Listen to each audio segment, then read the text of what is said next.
So we have discussed the gradient operator, divergence operator. Gradient operator operates on scalar field. The result is a vector field. Divergence operator operates on a vector field. The result is a scalar field. Next, we discuss the curl operator. So the curl operator operates on a vector field.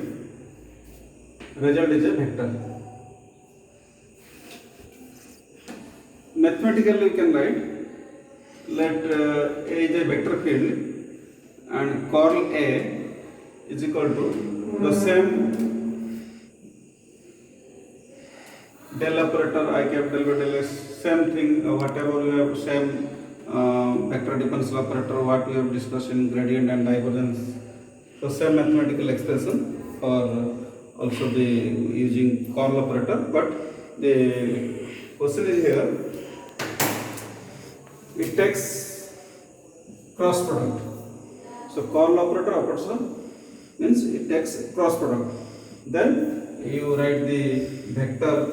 Let the vector is A. It's a component form.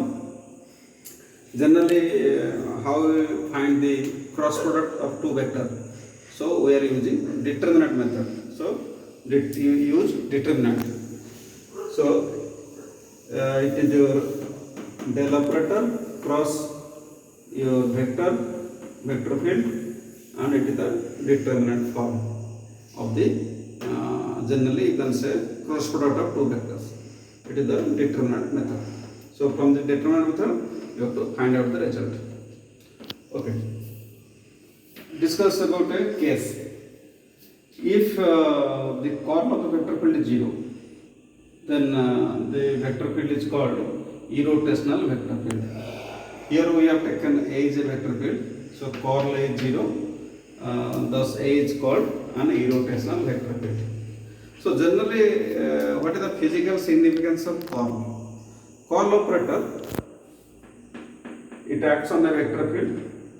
It is associated with a rotation, or you can say circulation. Rotation, or you can say circulation of the vector field at a point.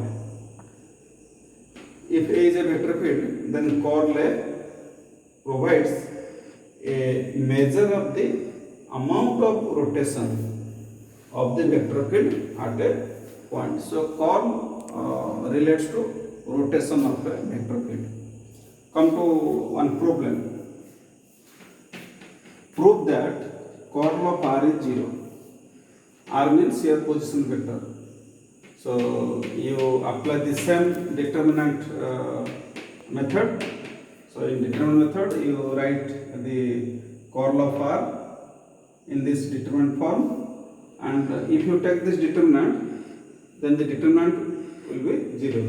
Already this problem we have discussed in our theory class. Okay, so curl of R is 0. So we have discussed the gradient divergence curl. So some assignment for you based upon these operator applications. The first assignment, evaluate divergence of A and curl A. Divergence of A and curl A. A is given. A is I cap xy, j cap yz, k cap zx. So A vector is given. You have to find out divergence of A and curl A.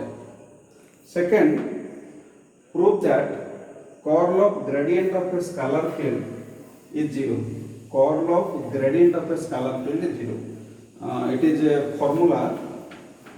Curl of grad phi is 0. You have to prove that curl of grad phi is 0.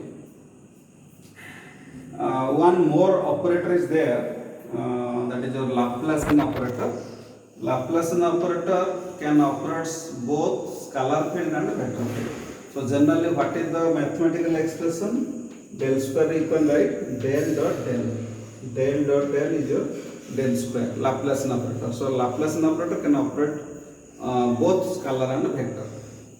Okay, it is the expression. Then come to the third problem.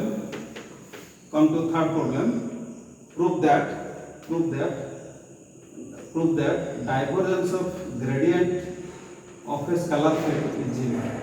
Prove that divergence of gradient of a scalar field is 0. So if you write mathematically the problem is you have to prove divergence of grad phi. Let phi is a scalar field, so divergence of grad phi is 0. Okay, and the last one, show that divergence of curl of a vector field is 0. Divergence of curl of a vector field is 0. So mathematically you can express and put this divergence of curl of a vector field. Here A is a vector field. Divergence of curl A is 0. So you have to prove this divergence of curl of vector field is 0.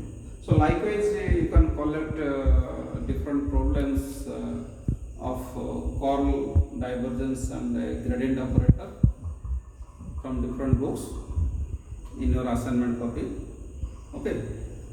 Next we will discuss about the vector integrals, line integral, surface integral, volume integral, and the vector integral theorem, Gauss divergence theorem, Stokes theorem.